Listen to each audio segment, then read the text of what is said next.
Hello and welcome. I'm Adri Gregan and I'm back for Jujutsu Kaisen Season 3. Today we're getting into episode 11, the penultimate episode of the season, and I'm looking forward to it. Obviously, we're not going to reach any sort of conclusion in the Culling Games because part 2 of the Culling Games is going to be Season 4, but we do have this arc that's wrapping up, it looks like, the Tokyo Colony number 1. And I loved it. It's so much longer than I thought it was. There's so much more in it, and the characters themselves are just so much more interesting than I was ready for. And not just the ones that got the clear highlight. Obviously, Higuruma is the star of the show, but Reggie is just an absolute piece of shit that you love to hate. Remi is super interesting, and I can already tell is going to be very unsatisfying with how the story ends up treating her. And, well, the other guys are kind of whatever, but they're just kind of there. But even Amai is kind of interesting in his contrast with his character journey and his thematic purpose, especially compared to someone like Higuruma. So, yeah, this arc is shaping out to be quite interesting and quite a lot of fun, so I can't wait to see how it wraps up. Now, we did leave last episode off with a bit of a cliffhanger. We've got Megumi using his somewhat incomplete domain expansion, using a school in order to effectively have the barrier of trapping them in his domain. And them, of course, being Reggie, who is also I was going to say sorcerer, of course he's a sorcerer, but who's also sort of a Pokemon trainer, a summoner of sorts. Though instead of Shikigami, he summons objects from his receipts that he's surrounded himself in, quite literally. And it's quite interesting. I'm looking forward to seeing what Megumi's domain is really all about and how it's developed, because his technique and just his general combat sense has developed quite a bit since season 1 when we last saw the domain. And with the teaser we got at the end of last episode, it's clear that his expansion is going to be no different. Now, I want to talk a little bit more about Megumi, but in order to do that, I need to get into today's comment of the day. And for today, it's going to be by Ketch, a regular here. And this one's going to be a little bit interesting because there's several things I want to talk about here. Some things I agree with and some things I don't agree with. So what does Ketch say here? The first part of his comment is something that I really want to bring attention to, and I really appreciate this. I actually didn't hear this because I don't have that good of a grasp of Japanese language, but it sounds like, at least in the manga, it was translated better, and whether this is correct or not, Alex didn't provide a correction, so presumably this is correct. When Remi continues to fight against Megumi and offer resistance, he comments that you occasionally run into them, scumbags who are all talk and no action, right? Who are all bark and no bite, if you would. Though Remi is barking and biting plenty. And that line seemed kind of strange to me, and I think to a lot of people, and clearly it was not supposed to, but it shouldn't have made sense because it was kind of a mistranslation. And that clears things up quite a bit because the all bark, no bite, the all talk and no action doesn't really make a lot of sense because Remi is clearly acting and she doesn't seem to be against action. But I suppose where they got that translation from is sort of a branching off of what Ketch provides here. Rather than being a scumbag who is all talk, Remi is trash who cares more about words than deeds. And with that translation, what he's trying to say makes a lot more sense. Remi only cares about what he has to say, right? Remi wants Megumi to say that he'll protect her, to say that he likes her, he's fond of her.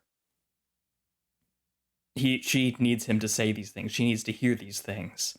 And the implication, and one of the things I love most about Gege's writing is presented here, is what this implies about Megumi and his attitude towards Remi. Because one of the most unusual things, and one of the, I suppose, strangest things about last episode and about Megumi last episode is how merciful, beyond merciful, he is towards Remi. He's protecting her. He's actively getting her out of danger. He's refusing to fight back. It's like he doesn't even want to harm her. Now, their last interaction was that denunciation So maybe his patience is worn out, but it's really interesting, especially in contrast to how Megumi killed that other guy without hesitation, and yet he's not even willing to so much as slap Remi's hand away. He's not willing to hurt her, or at least doesn't want to. So, before I get into the deeper connotations of that, going back to this line, yeah, his deeds, right? His deeds are that he clearly is fond of her to some degree, and he wants to protect her for whatever reason. And yet she wants him to say it out loud. She wants him to say, I'll protect you, even though he's been protecting her. So that makes a lot more sense, and that makes me appreciate that line a lot more, because it's a really great line. And it's why Megumi's so disgusted, right? I'm here protecting you. I literally grabbed you and pulled you out of that explosion. And yet you still want me to tell you I'll protect you? What do you mean? What have I been doing? So yeah, of course he's going to be pissed at her. Of course he's going to be frustrated, because she's just not getting the memo. Now, whether she actually isn't, I won't really comment on. I think it's more of her desperation or insecurity. She needs to hear it. Yes, actions are one thing, but she needs to hear it directly stated. Otherwise, perhaps, like I said, due to her insecurity, her mind will just write it off and she won't be able to accept it.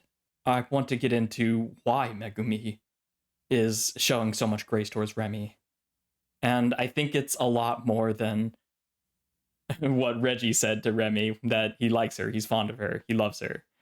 I think it's a lot more than that. And I think it's entirely different from that with Megumi. I think that Megumi sees Remi as a victim. He sees Remi not as an antagonist, not as somebody who he needs to eliminate, but as somebody who is being used. And she is, right? She's being used by Reggie. Even though he said he wouldn't get rid of her, he clearly will. He obviously will. And he's basically all but admitted that she's a weakling, that he doesn't care about her. So she is really more of a victim. She's complicit, obviously, in these crimes, and she's actively attacking and injuring Megumi, but she isn't really his enemy. At least she shouldn't be. Now, on the surface, this seems very shonen protagonist, right? It seems very heroic. It's like, oh, you're actually the victim, and no matter how much you hurt me, I'm going to save you. And to a degree, it is. But more than that, it speaks to Megumi as a character and his values. But before I get into that deeper, I'm going to read the rest of Ketch's comment here. By the way, I'm not going to read it word for word. If you want to go ahead and do that, go ahead and check the comments of the last video and like it while you're there, because he definitely deserves it.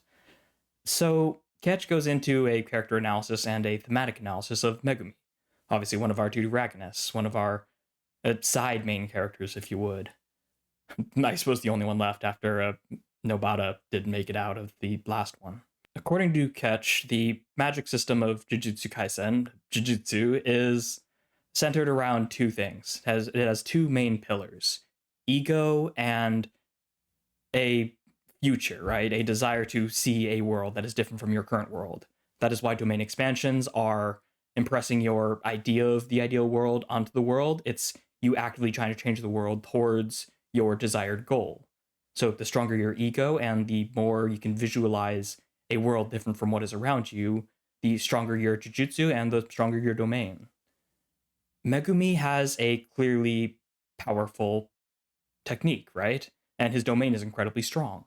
He has an ego.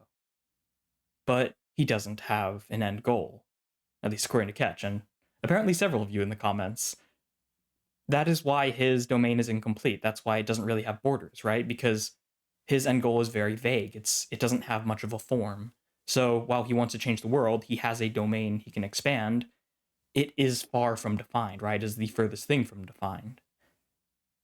And I really like this take. I think it's really interesting. I mean, Ketch talks about how in season 1 he kills a admittedly hatching special grade on his own, so he's clearly powerful. He summons Mahoraga, which isn't necessarily indicative of his strength, but it shows that he has like this power, right? He has this ego. He has this willingness to put something out into the world, if you would. That is Ketch's interpretation of the analogy of Jujutsu Kaisen's power system. And like I said, I do like it, and I mostly agree with it. However, I would make a small amendment. I think that ego is pretty incontrovertibly a key, essential part of the power system, but rather than having a vision of the world you want to change, I present a slightly different, almost pedantic alternative. The two pillars of Jujutsu are ego and a willingness and desire to impress yourself upon the world. Now, how is impressing yourself upon the world different from having a vision of the world you want to replace the world with? Well, the latter is about having an end goal, right? While the former is more, I mean, it's tied to ego, but it's about wanting to change the world. You don't necessarily need an end goal. You just need to believe that the world isn't how it should be and have the willingness to take the steps in order to realize the world you want to see. So basically, I'm just taking the end goal out of the equation and just taking the desire to change the world as the other pillar. The reason why I do this is because I don't think Megumi doesn't really have an end goal per se, but he very much has a belief, right? He's very justice centered. In episode 1, one of his best lines is, I want to save people unequally. I want to save people with bias because the world has demonstrated that it is unbiased. And it shouldn't be, because bad people get saved, good people get punished. Someone like Tsumiki, who is the embodiment of Megumi's ideals, we'll get to that in a second, was wronged, was cursed, was put into a coma. The world of equality is clearly wrong, so I'm going to be unequal when I save people. That's the center of Megumi's character, right? His beliefs, his values. And that's clearly different from the current world. So Megumi gains his strength from having his ego of believing that he has a better sense of justice than the world. And he has his domain due to him wanting to change the world, right? Wanting to enact the ideal world in his mind upon the world around him. So how does my vision differ from Ketch's, and why am I more confident in this one? So much that I want to present this and make this the main talking point of the comment of the day. Well, it has to do with Megumi's domain and its effective lack of boundaries. Megumi didn't come up with his vision of the world in a void. Instead, he got it from his surroundings. Which, now that I'm saying it aloud, sounds ridiculous because everyone does, right? Nobody comes out of the womb thinking, I think cats should vote. They see intelligent cats and see that only humans can vote and come to their own conclusions. But with Megumi, it's very centered around the justice around the world, the justice he sees around him, and also Tsumiki and her ideals and how she embodies his values. She embodies the good, right? She embodies good. So his values are largely borrowed, I suppose, even though that sounds harsh to say. That's why I don't think even though he has a desire to change the world, he doesn't have a strong sense of what his new world should be. So again, I agree with Ketch in that regard. He doesn't have an end goal in the sense that he doesn't have a specific worldview he wants to impress upon the world. But he does have a domain still. He does have his sense of justice that is different from the world around him. It just doesn't have a strongly defined border. Where it ends and where the world begins are kind of nebulous because even though his ideals are different from the world, it is incontrovertibly rooted in the world, right?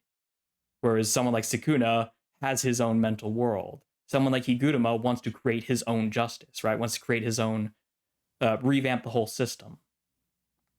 Admittedly, Higuruma also based on a different system, but he wants to have effectively a different system. The only way Higuruma could impart his vision of reality onto reality is by tearing the current system down, even if he takes a lot of inspiration with the new system.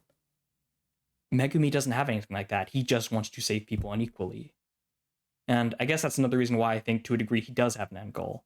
He wants to save people unequally, and he wants justice to be fairly biased in terms of good and bad, right? as opposed to impartial and punishing everyone equally. So in that sense, he does have an end goal, but his vision is very vague with the world. That's why his domain is incomplete. That's why he can't really summon it without using the structures around him, right? The structures around him. Literal, metaphorical, it works. And I think that's really interesting. And I think that's maybe why Sukuna's so interested in Megumi, because he has the ego that Sukuna relates to so much. He has a desire to change the world, and it's manifesting in his power. He just doesn't have a worldview, an ego, an internal universe that is distinct enough from the current world to create a firm domain. I think that's really cool. I think it's really cool that Megumi is this kind of vague form that's railing against the world while also trying to work within it. And I'm really curious to see how this story develops and how his story develops, and especially in this episode, because we're finally going to really get to see his domain. I'm not sure how it's going to go from here. And I think it's okay. I'm not super worried about predicting. As you probably know, my expertise is in analysis and reflection. So rather than predicting where this episode's going to go, we're just going to hop into it. But if you do want to be, by the way, the comment of the day for the next episode, go ahead and leave your comment in the episode. Duh. It doesn't have to be about this comment of the day or even something I said you agree or disagree with. It can also be about the episode, whether it's context about it, shout out to Alex, our cultural expert, or if it's something that I have a misunderstanding about, something that I can clearly use clarification on. I have both all the time, so I really appreciate your help. And if it's something I really want to talk about more than any other comment, then yeah, I'll make it the comment of the day and we'll go from there. So I hope to see you down there, but having all that said, let's get into the reaction. One last thing before I get started. I don't edit my reactions down, however, I do have to put a visual filter on it in order to avoid copyright. And also at points there will be audio filters and distortions in order to, say it with me, avoid copyright. If you want the unaltered version completely, then go ahead and check out my Patreon. It's $2 a month to get full access to all the shows I'm watching. I'm about to watch Vinland Saga once I'm done with JJK Season 3, so yeah, if you're excited for that, then go ahead and join Patreon. You also get access to Discord, which you don't actually have to pay for. It's completely free, you just have to join as a member and then click the link. I just do that to filter out people who are just going there to spam, because you don't want to have a link to somewhere, a gated community, if you would, that's in the public area. So check out Patreon if you're interested in either the unaltered reactions and or the Discord, but I'm going to put that YouTuber housekeeping out to the side for now, and we are going to hop into Jujutsu Kaisen Season 3, Episode 11. The penultimate episode, and we are starting with some quite interesting music. Okay. Ryokiki Tenkai. And that is a Shikigami we've not seen before. There's a lot of electricity too. Esoteric. Hogi.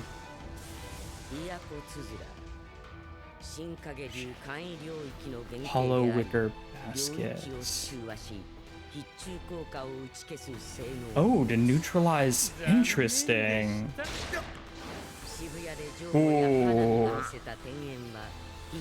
So many amplification.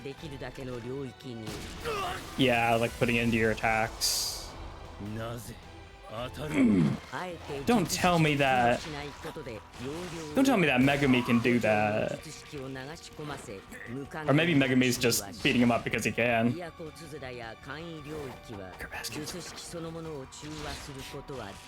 Yeah, so he still has his first technique in here. Neutralizing a barrier. A barrier that Megumi doesn't really have. So it doesn't really do anything here. Yeah. Oh. Your counter has been countered, my friend.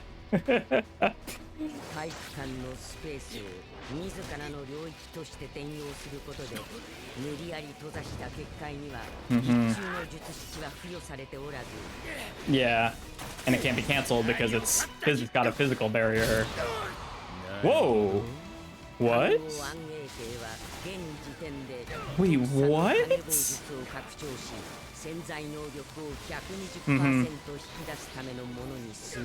That's so interesting.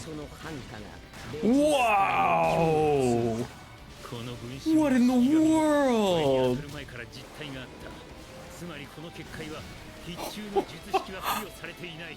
Oh, wow, the reds and blues? Yeah. It's almost like the older domains. Jeez, what are you gonna do, Reggie? Or should I call you Register? Yeah, I had a feeling he's got something else. Or rather, he's resourceful. He's a survivor, as we saw. Oh my god, his legs. The animation, the art style is... Arts?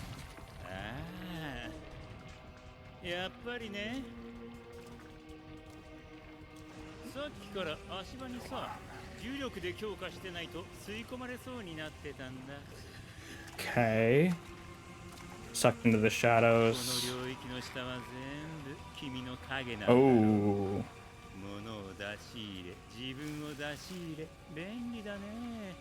But it's connected to yourself.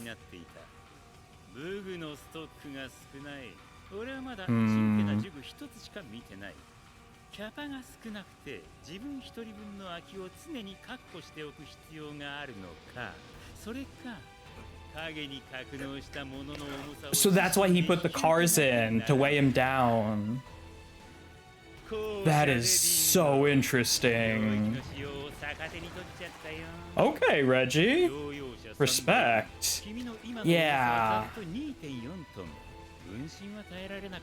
Love how his hair is also like being weighed down.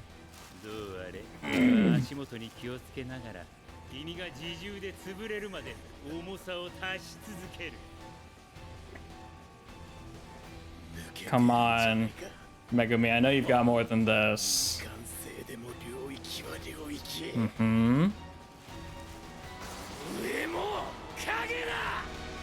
Wait. Okay, I thought he was just gonna drop the cars, but that works too. Ooh. I'm sure Reggie's got... Oh, jeez. And he can't pull out his...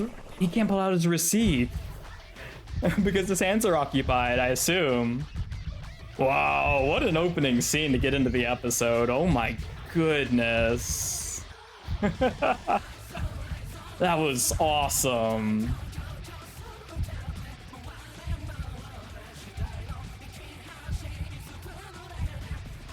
But what was that thing that he like summoned in the background behind his domain? I thought it was like a new Shikigami, but we haven't really seen it.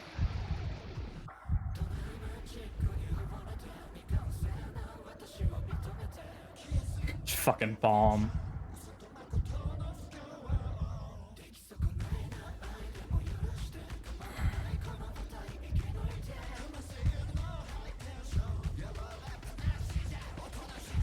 This opening is so elite.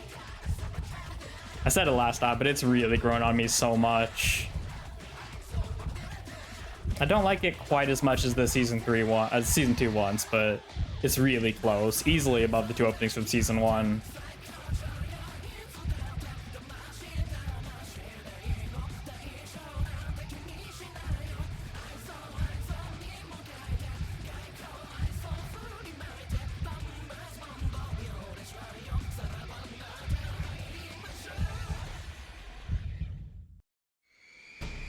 Okay, let's start those fighter jets. Oh, okay. Demonstrating the yeah, the G's of the pressure.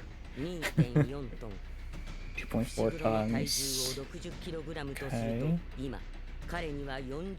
Oh, jeez. Because the cars. Oh.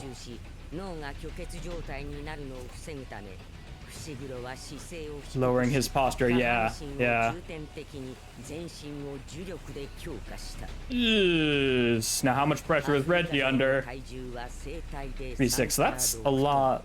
less, but it's also directly above him.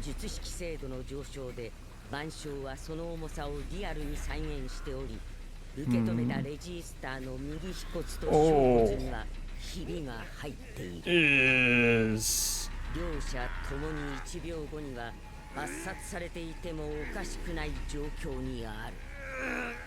Oh my god, and the elephant just. Oh. And that, yeah, also what's your receipts? Right, because he's not getting sucked in because of that, but I wonder if that's the trap, right? Yeah, he wants you to slip in to escape. He wants to give you that one opening. Oh, jeez. Do you want to find out? Yeah, you are too much of a survivor. Too careful. How are you doing that? Are you one-handing the elephant?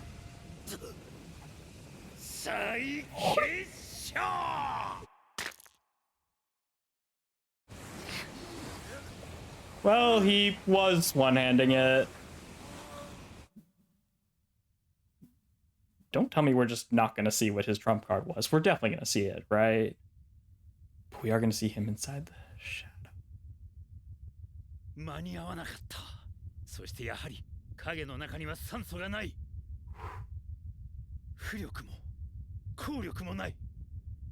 No air either, right?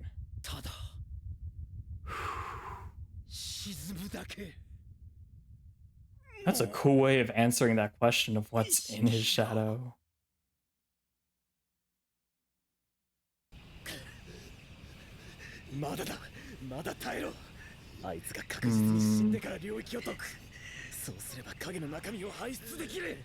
Expel. Oh yeah, because then he'll be able to move.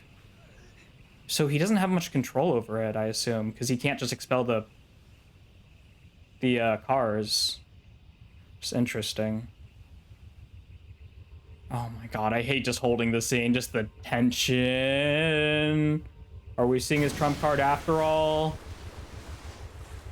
Or, okay, him expelling the stuff. Okay, good. I was gonna say. He's not dead, though. Okay, it was him.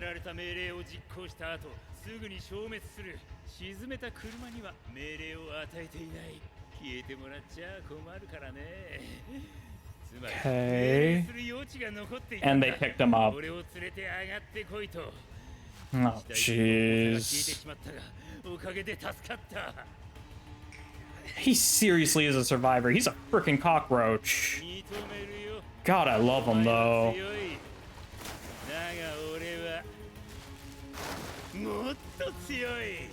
You are quite strong, and that's quite an expression.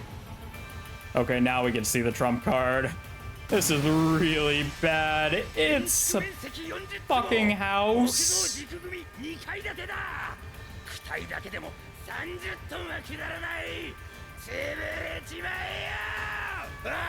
Wow.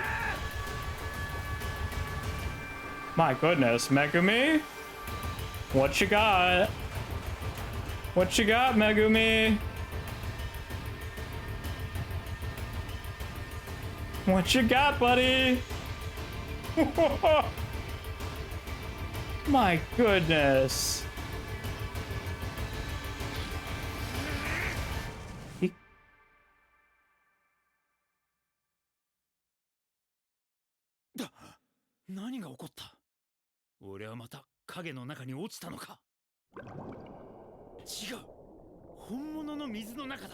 What? Wait, wait, what?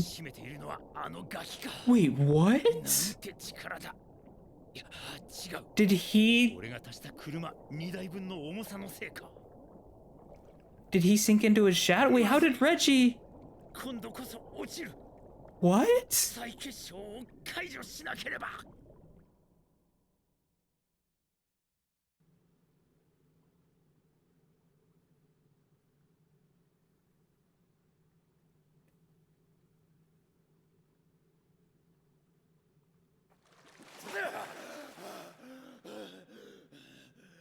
So he dismissed his domain.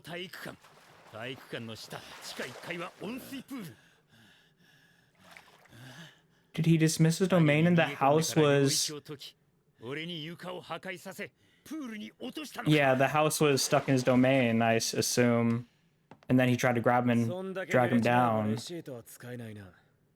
But now Reggie doesn't have his trump card and he can't use his receipts. Does Megumi have anything less he can do?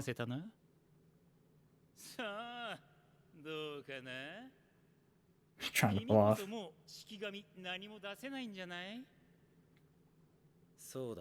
This is such an incredible fight. Put him up.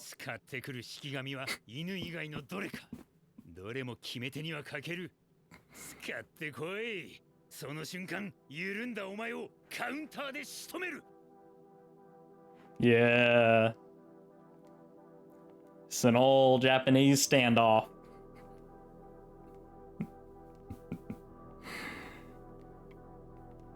Of course, we're just holding this POV shot of the two of them, not POV shot, but the still shot of the two just walk up.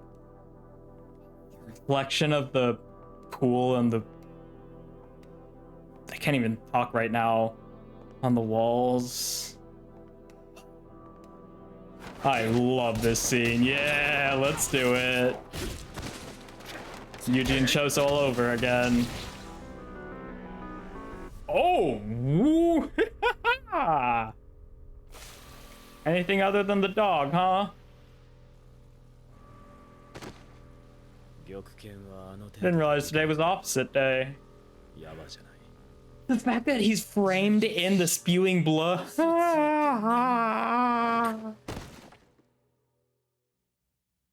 Thank you for the breather of the title of the mid card. Thank you for the breather of the piano. Okay. Is this Reggie? Because he's like staring at the ceiling.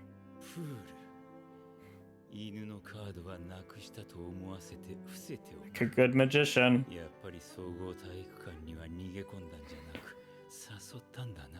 Yeah, that was his question when he was walking in.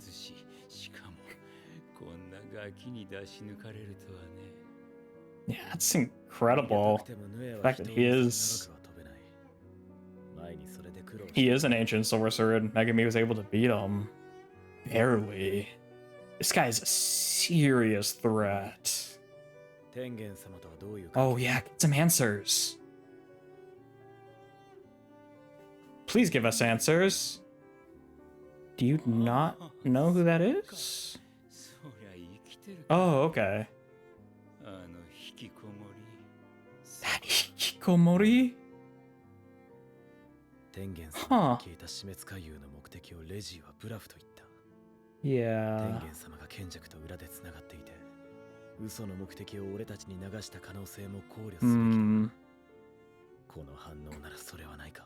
Yeah, that doesn't seem likely at all.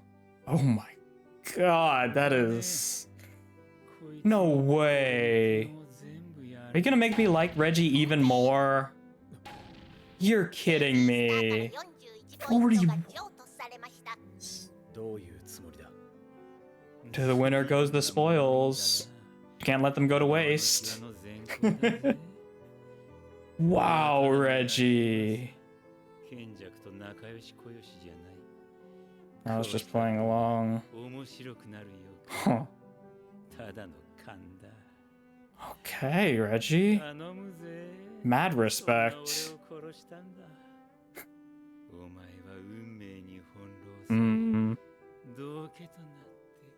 Dance, monkey, dance.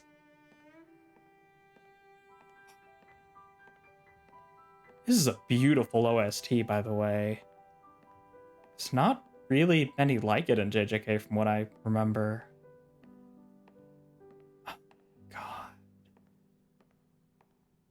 God, yet another still shot. He really loved those this season. This one's quite zoomed out from the last one. And they're so effective. Normally for building strength, for building... I forgot what I was gonna say all of a sudden. Wow. I mean, we knew he was still alive. 奴はしぶとい。なんだよ。なんでローションまみれなんだよ。あんかけかもよ。うるせえ死ね。ってマジであんかけじゃねえか。くそマジで何なんだこいつは。何度も爆撃した。 What is this scene? なんでその程度で済んでる。あんかけ嫌い。 Just don't let it slip out again. I don't even know how you're keeping it stuck in there like this. And he's getting limber. It's actually telling him. How interesting. These things really do have personalities, huh? Remind me of the Demon Slayer crows. Of course, no ill will whatsoever. It is cool that he's just walking away, though. Just lost it, not interested anymore.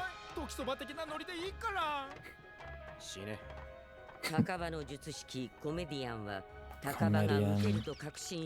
Make whatever he's convinced would be funny a reality? So he can just survive things because it's funnier to not die. His technique is literally because it's funny. Oh yes, Remi, please get more of her, and please don't have this end as badly as I know it'll end. I really want to see her character go in a positive direction. Even though I'm almost certain it won't.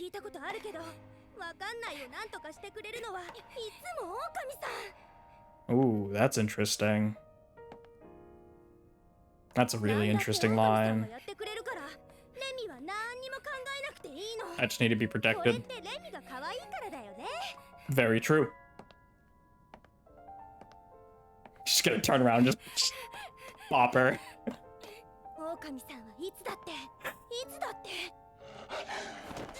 Oh, speaking of wolves. Yeah. Okay, so this is probably gonna end how I thought it would. Ooh. Is he still not going to? Oh my god, I love how that was in the shadows, right? Still being led by Tsumiki as much as he wants to. Please tell me she's gonna like save him now. Come on.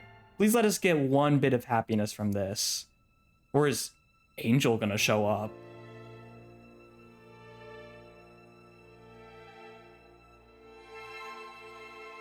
There we go. The other person we were looking for found us.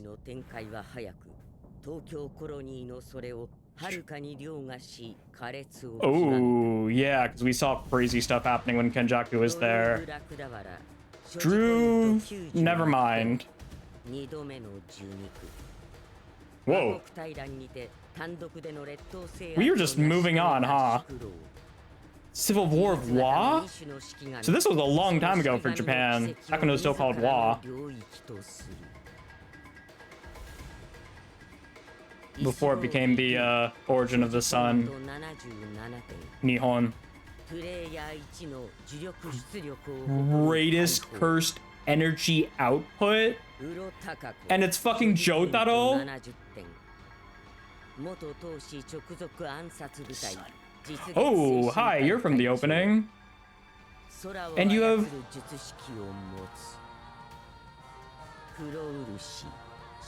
This is where, Approach?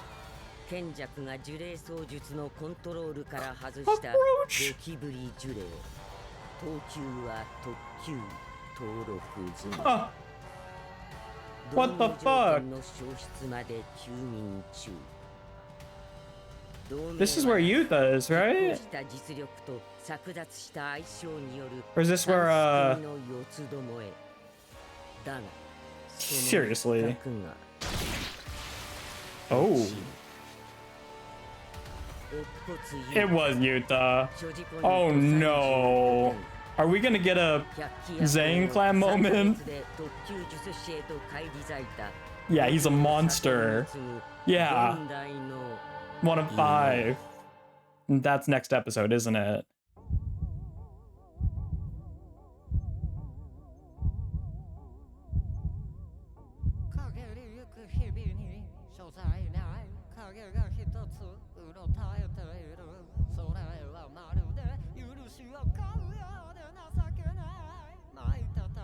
I hate being right.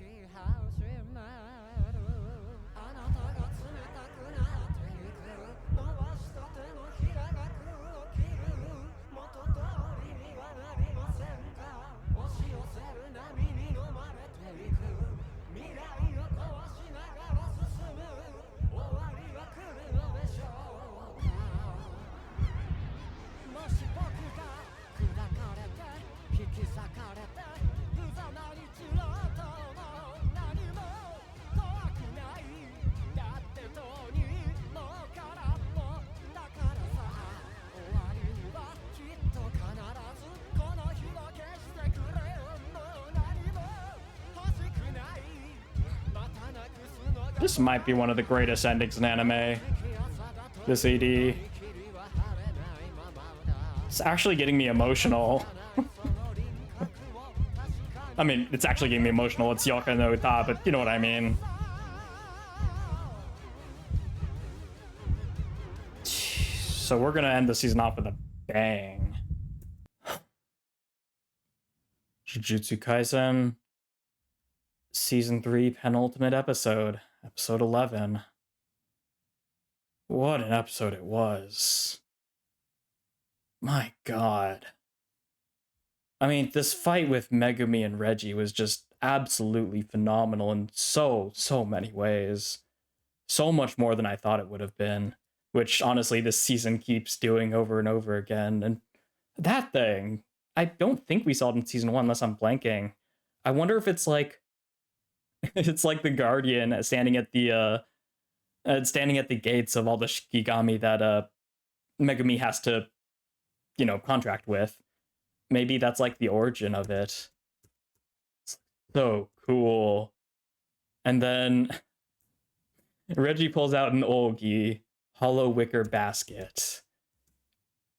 The origin of new Shadow style Shinkageryu's simple domain, which my girl Miwa also is using. It produces the ability to neutralize a domain and counter its guaranteed hit factor. Unfortunately, he had every reason to believe that would work, but he's facing an exception of sorts. Why is it hitting me? Because guaranteed hit, you can deactivate it all you want, even if you were deactivating something here. Someone can still hit you. I hate to tell you this, but if you turn off someone's aimbot, they can still shoot you, buddy. Oh my god, I love this beatdown as Tengen is just describing this in the background. They work by neutralizing a barrier imbued with a curse technique to nullify the guaranteed hit effect. But it's incomplete. And by transporting it into the space of domain, basically, in order for him to cancel out the barrier of the domain, you'd have to cancel out the physical space of the gym. So good luck. So as it is, it's basically just him on steroids. It's just an absolute strong effect. It's not ancient power in Pokemon, but it's I forget what it's called, but that Phalanx Pokemon that like that increases all of his stats but makes it so he can't retreat. It's basically that again. Or it's basically that. It just boosts him. And oh my god, this animation is just gorgeous. It is just gorgeous. Oh my god. But of course, Reggie is very resourceful, and he summons some cars to weigh down the shadow of the domain. That is so sick. Such a cool counter. And then Max Elephant comes down and it becomes a battle of attrition. Who has more endurance? This is great. So he takes a gamble and releases one of his hands, over the elephant to try to summon his house, as we now know it to be. Not his house, but you know what I mean. But unfortunately, his arm is not strong enough, so he gets sent into the shadow, which presumably it was going to crush him. So in order to avoid that, he releases the his basically he takes off his shoes, right, and he sinks into it in order to avoid getting completely crushed. There's no air, it's just a shadow. Oh, holding that scene as the lights appear behind the headlights, raising up his near dead body. Oh, the strategy is just absolutely great here. And then this is really cool. I love this. I always love it when an anime, when a story has this climactic moment that's happening, and then suddenly everything blacks out, and is a complete non sequitur where somewhere else, something else is happening. And one of the characters is, and this is the most important part, also discombobulated, confused. I probably don't have to explain why that's the most important part, but I'm going to do it anyways because I like yapping. This is crucial because just having a climactic moment have a blackout, then having something else happen isn't anything on its own.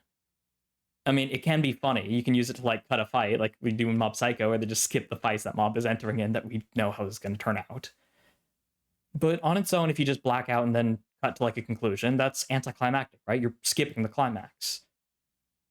However, what makes this so powerful and what makes it so fun is the confusion of one of the characters, right?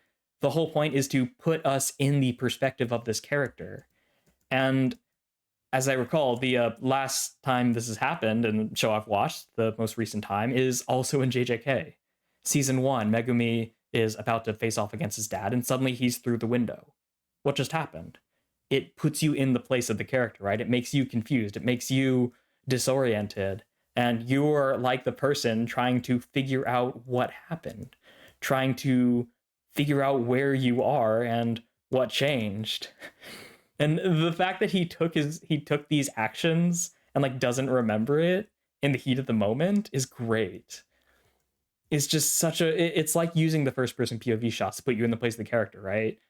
You have to figure out with them, which is not just great as a literary device, as a tool to build up this tension and this drama, but it makes you relate to the character and it gives you this view into this fight that you wouldn't otherwise have. And the angles, the camera work in this fisticuffs fight, and of course the fact that, ironically, the one Shikigami he dismissed as a threat turns out to be the one that does him in, because that's the point, right? The point is that Megumi was trying to distract, trying to make him think that the dog was down for the count. Such great framing. It's so edgy. He's so edgy, and we love him for it. He isn't that weak enough, but I made you think he was. The demon dog, he seemed to be down, right, after that blow back at the start of the fight. So all I had to do is make you think that it was over. That the threat was long gone. It's just basic strategy, right? Basic hand waving, basic magician magic. Distract them. And then we get this final moment, which is, I hate it so much because I really like Reggie and I don't like how much I like him. I don't know why I like him as much as I do, and this isn't really why, because I liked him before this episode. He's just really fun.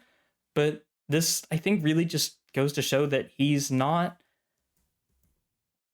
the kind of person who is hateable just for its sake, right? It's almost wrong calling him a villain. He's just a person. He's just a guy who wants to see certain things and wants to do certain things. And that sounds obvious because it kind of is, but it's something that a lot of storytellers overlook. The fact that you don't need to make your characters characters. You can also make them people. Reggie is a person who wants to see these interesting things happen. He wants to survive, and he wants to have some good fights too, of course. Who doesn't? he has no reason to withhold these points, except for out of spite. But we've seen nothing to indicate that he's a spiteful person. We've seen things to indicate that he is somebody who is willing to back off, right? He was originally going to kill Megumi, but he decided not to, because he's strong. They can work together. He's reasonable. And he also likes a good time. So yeah, of course he's going to give his points to Megumi, even though that's not a very villain thing to do. Even though he's kind of a piece of shit, and we expect him to keep being a piece of shit, he's really not. That's just kind of how he presents himself. That's just kind of his personality. But a person's personality is not a predictor of their actions, is it? At least not a very good one. Reggie can do whatever he wants. I don't care what you perceive of me. I'm going to act according to how I believe. And Reggie does that. He believes what will make things more interesting. He has honor. He is willing to back down and not hold on to spite his own personal feelings to a degree. So he gives his points away. And that's really cool. I really appreciate that. Let fate toy with you a bit and die as a fool. I really appreciate that. I really appreciate Reggie. He's a really cool character. And this whole scene is just absolutely ridiculous. Did I get him? No, he might still be out there. He's wearing this freaking school uniform. And he just changes out because apparently he can just alter reality according to what's funny. You're covered in lotion? No, you're covered in sauce. Because I guess sauce is really funny. I mean, it is. But, like, what is... He's healed, but he doesn't have reverse curse techniques. Well, it's funnier if he's okay. It's always funnier if he's okay. Going with the flow. This is so insane. His curse technique comedian makes whatever he's convinced would be funny a reality. He literally does it for the memes. This guy is incredible. I just talked about how much I love Reggie, but honestly, talk about my take it for my favorite character of the season. He is one of my favorite character tropes, a character who is overwhelmingly overpowered for no fucking reason. Well, actually for a great reason, because it's funny. Just look at someone like a Tsukita Gunhan, a certain scientific railgun, Towaru railgun. He's just overwhelmingly powerful, and yet he's like a side character. He's just kind of there. He's just kind of OP, because why not? But in Index, he's like not there at all, even though he could probably solve all the problems in the world. He's just strong, and here they really lean into it. It's literally because it's funny. Not because he's funny, because it's funny. He can heal himself, which is in the realm of reverse curse techniques, because it's funny. He can survive fatal blows because it's funny. He can do as much damage or as little damage as he chooses because it's funny. He can do whatever he wants. What do you mean? What do you mean? Why is this the greatest character ever, and why are we only now meeting him? Yeah, it's capable of opposing even Satoru Gojo. He can survive infinity because it's funny. He can overpower Satoru Gojo because it's funny. It's the same punchline every time, and it's funny every time. Which is weird coming from someone like him, who's sometimes funny. He doesn't even know about it. So he doesn't actually make the most of his technique. He doesn't actually like explore its limits, explore the different parts about it. He literally just does him. You do you. Takaba certainly does. He just does things because they're funny, and his technique follows suit. Without his being aware of it. That is phenomenal. That is so fun. The world just kind of works out according to how he wants it to, and he doesn't know why, and he doesn't seem to question it. It just does, and he's just okay with it. Which is so perfect for his character. And it's so perfect for his ego. Like, of course he'd have a big ego after you think you're the funniest thing in the world, because anything you think will be funny literally manifests in the world. Like, I don't think he has a domain. I don't think he needs one. He doesn't impress his view of the world onto the world. He just starts changing the world. He's not a hikikomori like Tengen. He just starts changing things. He just does things. What need is there for a domain? My technique is plenty. My jokes are plenty. I love this guy, in case you can't tell. I don't think I've ever been like this riled up in a post-episode discussion before, but this just gets to me. This gets to me. These special powers that are so insane and so fun and so off the beaten road of the story. I mean, Toto was like that to a degree, right? Obviously, he came in clutch and helped against Mahito, but for especially like in season 1, he was just that. He just had this ridiculously strong ability, and he was just kind of chilling. Takaba takes that and just brings it up to the next level, and I adore it, and I adore him, and I've got this bad feeling he's not going to be. Well, no, he could be a character moving forward in the story. He could join our team because it's not overpowered because he can't take advantage of it. He doesn't know it's there. And no one else can know either, right? How would they? This is something you find out on your own, like quirks. So if he fights with us, we could just have this literal comic relief character who's just randomly OP, can't possibly explain it himself, and adheres as the greatest disciple to Sun Tzu. In order to confuse your enemy, you first have to confuse yourself, right? I love him. I love this. And I love how this show is so good at complete tonal whiplash, because then we move on to a scene that genuinely made my blood run a little bit cold because I had a really bad feeling I knew where this was going. But thankfully I couldn't have been more wrong. So just like last pre-up prep, where we had Remi and we moved on to talking about Takaba, let's go from Takaba to Remi. Last episode I talked about how Remi fits into ego and impressing upon the world. She has ego, right? She believes herself to be all that, and she clearly doesn't. She does believe herself to be quite cute and capable, but she doesn't have that much ego, so she isn't that powerful, really. She has just enough in order to have some sort of strength. But she also doesn't really have a world that she wants to impress upon others. In fact, she has the opposite. She goes with the flow. She goes with the punches, right? She is willing to be protected by wolves, as we'll see in a second. God, this whole monologue is heartbreaking. Ever since I became an adult, I hardly understand anything. I think she's in her like younger 20s, like 21 or 22 or something. I've heard that all men are wolves, but it's always those wolves who take care of the confusing stuff for me. And the juxtaposition of her running down the stairs and Megumi slowly walking down the stairs. If those wolves will handle everything, then I don't need to think about anything, because they handle the confusing stuff. Of course, she's doing the cute girl run too, which, I mean, I guess is partly because the dress makes it hard to run, but they'll take care of everything because I'm so cute. And the way they they give you like bits and pieces of what's actually happening here. I thought initially she may have been like chasing after him, or at least the other way around. And I was talking about those wolves that protect me, goes to his blade and then to the wolf of Megumi, right? Or of his Shikigami. Oh my god. Another still shot, and we see everything through the shadows because Megumi, it's perfect.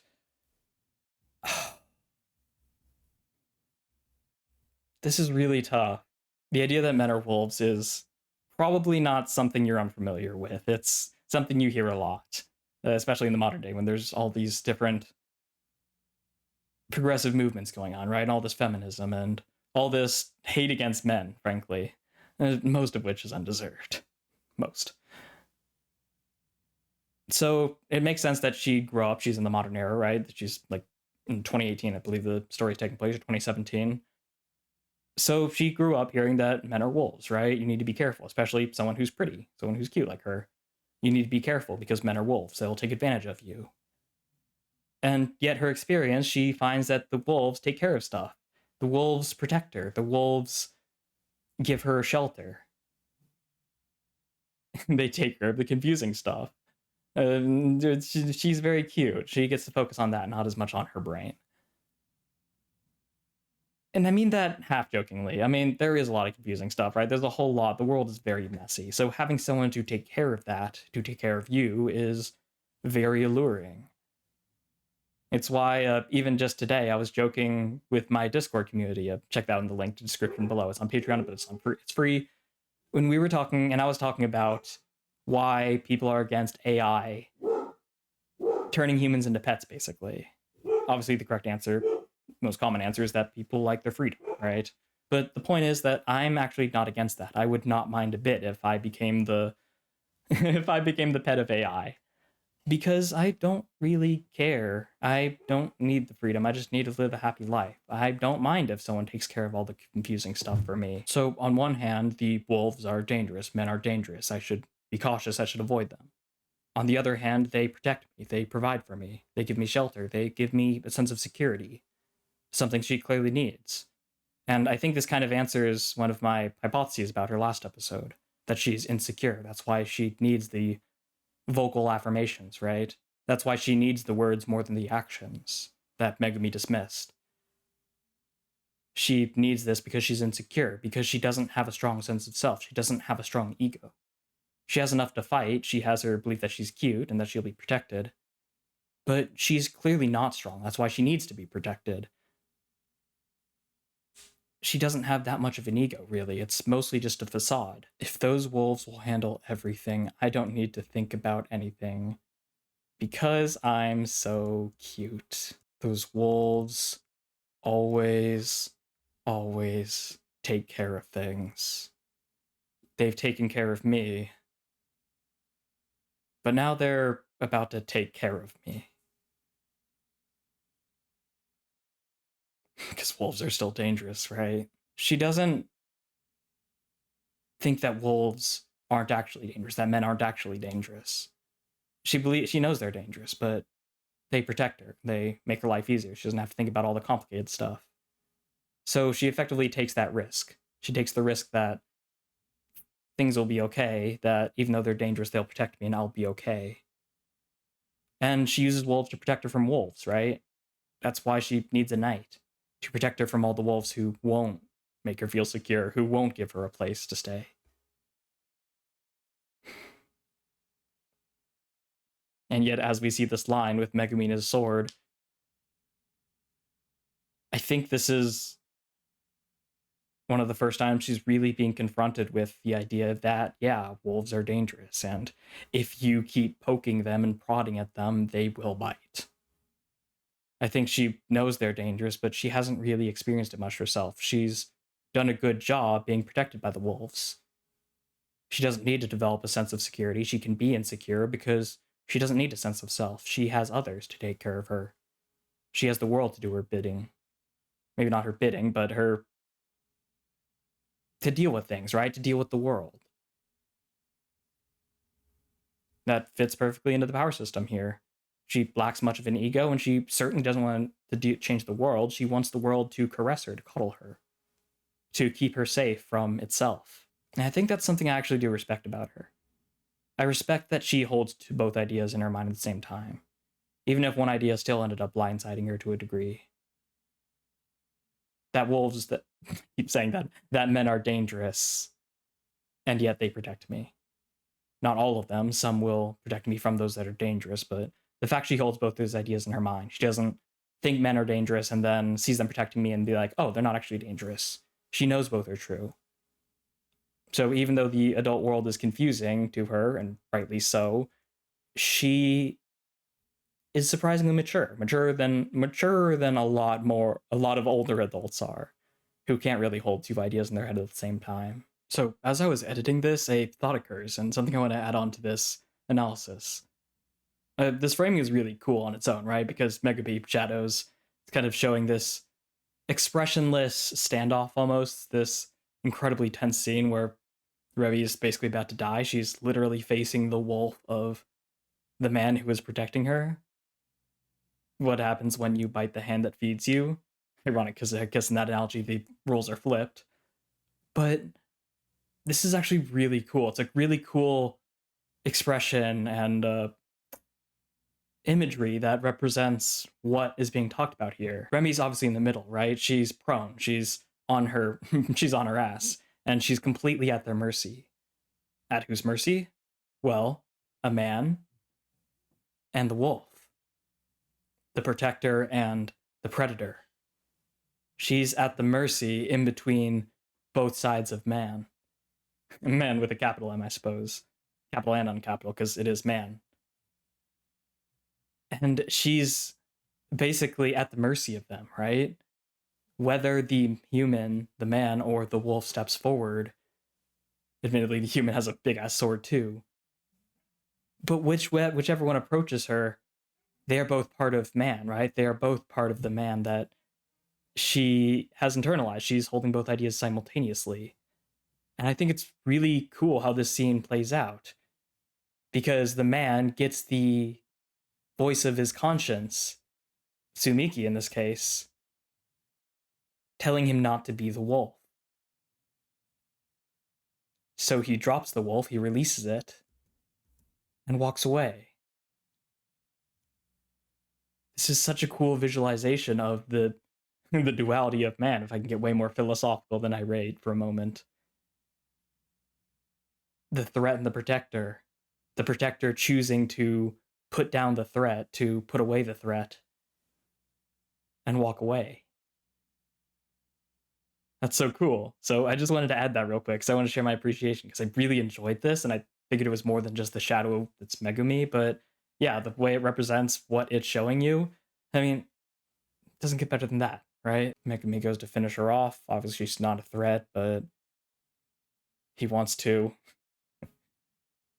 But he remembers Tsumiki, his guiding light, his limitation. If only he'd cast her aside, his domain would become complete. No, but I mean, I think this episode really shows why I want to see more of her, and why I want her story to end in a fairly good way. And who knows, maybe this is the last scene of her. I'm starting to think not, though, but I was worried her story wouldn't end well. I was worried that she's clearly being presented negatively, as a bit of a coward, right? As pathetic, as I named last episode.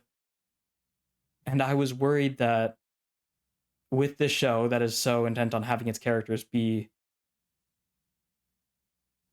means to an end of exploring its themes and its ideas, I was worried that she would just be a victim. She would just be written off. She would just believe what she believes, and it would be her undoing. And I may be speaking too early, but it seems like that's not the case. It seems that Megumi really won't kill her. Not because he's got a crush on her, because she's cute.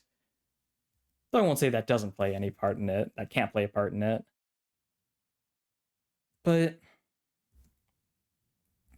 I think it's, again, because of his sense of justice. I think it's because he has internalized that she's a victim. Because to a degree she is. Now, a lot of it is she's a victim to her own mentality, to her own grooming, if you would. As much of a loaded word as that is. She's basically enveloped in her own worldview. And she's a victim of that as much as by other people. But she doesn't have ill will, right? She just wants to be protected. She just wants to live. She just wants to be taken care of. And while that sounds selfish and that sounds pathetic, and it is, both to a degree, it's understandable. I don't think any sane person can say with a straight face that it's wrong to want to be protected. It's wrong to want to be taken care of. Sure, maybe it's wrong to bite the hand that feeds you, which Remi all but literally did with Megumi last episode. But regarding her actual worldview, her actual beliefs, and her, maybe not her actual actions, because she did attack him, but the motivations behind the actions, and even her words, she's not really wrong. She's not really wrong with capital W. She's not bad, right? In the right and wrong worldview of Megumi. She's not wrong. And I think that's why he's not willing to kill her. He almost did, but then his symbol of justice, his goddess of justice, if you would, Tsumiki, his moral compass, reminded him that she's not wrong. And as much as his personal desire is to kill her for what she's done and for how disgusting she is and how pathetic she is for wanting words over actions and dismissing actions in favor of words, he casts his feelings aside because Tsumiki, his moral compass, is too strong. He's not willing to abandon it. He's not willing to betray it. And according to it, not according to her, but according to it, keep in mind this is not Tsumiki, but the vision of Tsumiki inside Megumi, according to that mental compass, that image of Tsumiki, Remi is not wrong. So she should be saved. Impartially. Well, partially. Unequally. And that's really interesting now that I think about it right now. Impartiality would judge Remi, right? Because she's attacking people, because she's sided herself with the people who are killing others. She's sided herself with somebody who's people who are attacking Megumi, right? If justice were impartial and if Megumi were impartially carrying out justice, he would judge her for her actions. But he is being partial, actively. So even though she has wronged him and is deserving of justice impartially, according to his partial justice, she is not in the wrong. So he will not judge her. He will instead save her. That's really cool. That's really cool. And I'm really glad the scene's here because, yeah, this explores exactly what JJK is about and exactly what it uses characters for, right? She is a method, she is a tool which Gege uses to explore Megumi and to explore how deep his sense of justice, his internal image of Tsumiki is, to the extent that even after all this, he won't kill her because he's not willing to carry out impartial justice. Impartial. She's not wrong, he won't kill her. That is a hard line he's drawing, as tempted as he clearly is. That's really cool. That's a really cool use for a character. So, once again, like with Higuruma, she could be out of the story now. She could be done. She's played her role, showing how stubborn Megumi is. And maybe it's my own personal feelings, but I hope she's not. I hope we can see her journey continue, even though this isn't really a story about character arcs and about growth. It's a story about exploring the themes and allegories that Gege is building out. I hope we get to see Remi maybe not learn to believe in herself and all this stuff and like all these little idealist visions, right? But at the very least, I want her to appreciate that she doesn't just need to be protected by the wolves that won't hurt her. Maybe she can do some protecting herself. Maybe she can return the favor, not just by doing what they ask, but by helping them. Looks like Angel's here to help Megumi. Perfect that we found the last person we were looking for. Or, yeah, they found us. But I really hope she has a feeling of gratitude that she's clearly in a lot of turmoil now, but I hope she comes out of this wanting to do good, wanting to do what the wolves have done for her, right? I don't think it will happen. I don't see a way it can happen that can like build out the themes that JJK is building, which is what it does. But I hope it does anyways. And I want to express that because I don't know, I want to see it. And I think it's worth saying. It's not really a prediction. In fact, I think it's not going to happen, but characters like Remi who are so clearly flawed, but who aren't really wrong. And in that sense, in case you can't tell, I side with Megumi quite a bit here. I really empathize with, and I want to see them succeed. I think most people do. We see a character who's has clear flaws, even though they're not really aware of them, but is fundamentally not bad, and we want to see them get better. And I don't think that's wrong of us either. I don't think it's gonna happen. I'll say it as many times as I need to, but I hope it does anyways. And I'm ready to be betrayed. I'm ready to see her die. But after she did in the last episode, I don't think she will. I think the show had an opportunity to do it there to test Megumi's beliefs and to push him out of it, see how he reacts to it, and it chose not to. Gege chose not to. Akutami chose not to. He had that choice. He had that chance, and I don't think he does anymore. The chance is gone, right? The moment's passed. Megumi's not going to kill Remi. That's all but proven this episode. Whether the story is just done with Remi now or whether there's more moving forward, we'll just have to see. Yeah, we'll just have to see as this episode gets into, well, as this season gets into its final episode, because this isn't the end of the episode, right? We see Angel appear, and we see the stalemate of the Sendai colony, which we saw when Kenjaku, when Brain was helping, I forget her name, but one of Yuji's friends out of there, and we saw it was like insane with like demons around, or demons with cursed spirits around and like red hellscape. And we get to see what happened here, basically. And it's absolutely insane. It's absolutely insane. We've got this freaking guy who's so old. It's still referred to as Wa when he was there. He single-handedly conquered this archipelago during the Civil War of Wa.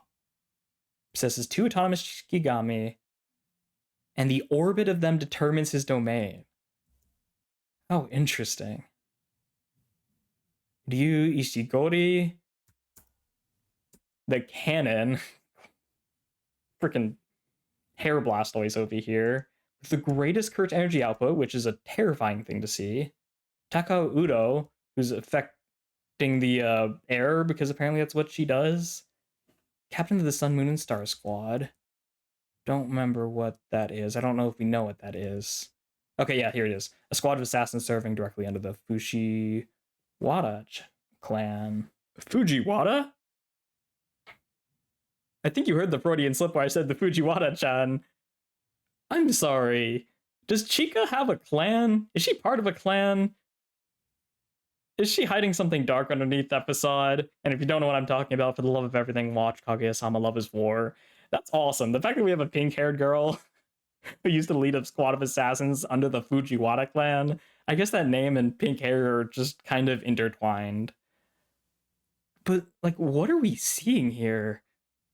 Like, I guess she can control the flow of air. It reminds me of the cameras on the big freaking ship in Avengers, Marvel's Avengers. The cameras that basically make the ship invisible because it like records what's happening on the other side and projects that there. So it effectively, whenever you're looking at it, you're looking at whatever's behind it.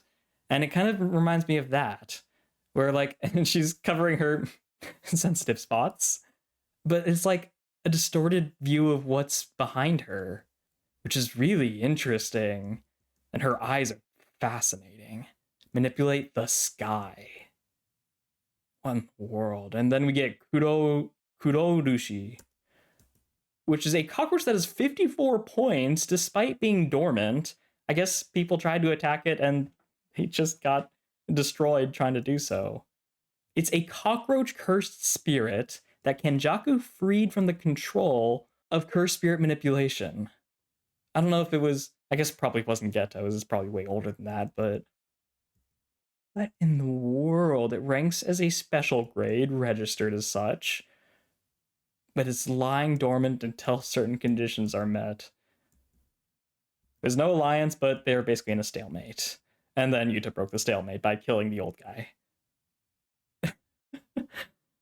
So I assume that next episode is going to be Yuta fighting those other 2 sorcerers, and then somehow that's going to fulfill the conditions of the cockroach waking up, and then he's going to fight that as the grand finale of the season. I guess that's my prediction, my one-time prediction of anime. So there you go. I can't freaking wait for that. I'm definitely going to do that pretty soon, maybe in like a day or 2. I'm excited. If you're as excited as I am for this grand finale of JJK, the first show I ever like watched from start to end on this channel, go ahead and subscribe if you haven't already to be there as soon as my new one drops and the final one drops. And then after that, be there for my new series. I'm going to be watching Vinland Saga, so I'm super excited. As a history major, it's going to be a lot of fun. So yeah, subscribe if you're excited for that stuff. Please do leave a comment if you enjoyed the video. It shows me that you liked it, and also shows the algorithm that you're engaging with it, which it really likes, and it shows in front of more people, and we can build out this community. Speaking of community, go ahead, check out the comments, all that stuff, Patreon, blah, blah, blah, YouTube stuff. I'm too excited about the next episode to go into that stuff. So most importantly, I just want to thank you for watching. Thank you for being here, and hopefully thank you for participating in the discussion and building out this community. So until the next one, the last one for a while for JJK, have a lovely rest of your day.